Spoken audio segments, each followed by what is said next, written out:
પ્રસ્તુત છે પ્રાસંગિક વિષય છે વરસાદનું વિજ્ઞાન. સંપાદન અને પઠન છે જયદીપ વૈષ્ણવનું.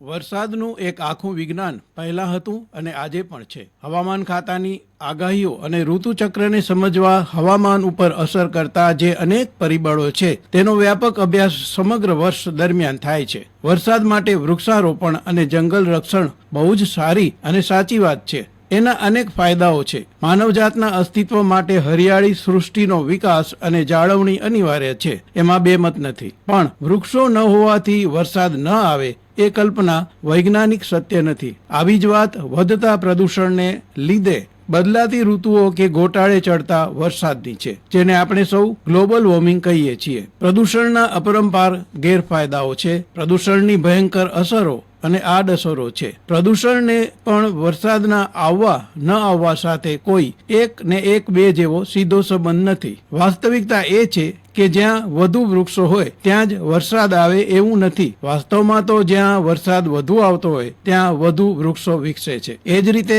પ્રદૂષણ, ગંદકી, કચરો, ઉદ્યોગો ઇત્યાદિ પણ સીધી રીતે વરસાદનો જથ્થો કે વરસાદી કલાકો નક્કી કરતા નથી. જો એવું હોત તો બેફામ પ્રદૂષણ ઓગતા ઔદ્યોગિક દેશો અમેરિકા, ફ્રાન્સ વગેરેમાં વરસાદ પડતો જ બંધ થઈ ગયો હોત. એને બદલે દાયકાઓ લાંબો દુષ્કાળ તો ઔદ્યોગિક પ્રગતિમાં તદ્દન પછાત એવા આફ્રિકાના સોમાલિયા કે ઇથોપિયામાં પડે છે. પ્રદૂષણની અસર વરસાદની ગુણવત્તા પર પડે છે. એસિડ રેઇન યાની તેજાબનો રાસાયણિક વરસાદ તેનું જાણીતું દ્રષ્ટાંત છે. એ જ રીતે પ્રદૂષણ ધીમા ગાળે ગ્રીન હાઉસ ઇફેક્ટ જેવી પ્રક્રિયા થકી સમુદ્ર સપાટી કે વાતાવરણના તાપમાનને ઊંધું ચત્તું કરી નાખે ત્યારે કુદરતી ઋતુચક્ર અસંતુલિત થઈને ઠંડી અને ગરમ હવાના નિરંતર પ્રવાહોને ખોરવી નાખે એવું બને. હજુ આ અસરો અંગે એકમત નથી, પણ આબોહવાનું વિજ્ઞાન જાણનાર દરેક જાણે છે કે વરસાદ કંઈ ધુમ્મસની જેમ સ્થાનિક સ્તરે થતી પ્રક્રિયા નથી. આ વર્ષના વરસાદનો પિંડ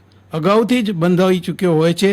એક ચોમાસું પૂરું થાય ત્યાં જ બીજા ચોમાસાના વાદળો બંધાવા લાગે છે. આ પ્રક્રિયામાં સ્થાનિક વાતાવરણ અને તાપમાન, પવનની ઝડપ, ઊંચાઈ નીચાઈના અવરોધો, પહાડો, ભેજ વગેરે પરિબળો ભાગ ભજવીને વાદળને નીચોવે છે. ક્યારેક આવા વાદળને ઠારવા રસાયણનો છંટકાવ કરીને કૃત્રિમ વરસાદ મેળવાય છે, પણ એ માટે વાદળોની યોગ્ય હાજરી જરૂરી છે. હકીકતમાં વરસાદનું એક આખું વિજ્ઞાન પહેલા હતું અને આજે પણ છે. હવામાન ખાતાની આગાહીઓ અને ઋતુચક્રને સમજવા હવામાન ઉપર અસર કરતા જે અનેક પરિબળો છે તેનો વ્યાપક અભ્યાસ સમગ્ર વર્ષ દરમિયાન થાય છે. આ આખા અભ્યાસમાં અવલોકનો અને માહિતીનો સૌથી મોટો ફાળો હોય છે. વ્યાપક નિરીક્ષણો દ્વારા મેળવાતી માહિતી ભેગી કરી તેનું વૈજ્ઞાનિક વિશ્લેષણ કરવામાં આવે છે.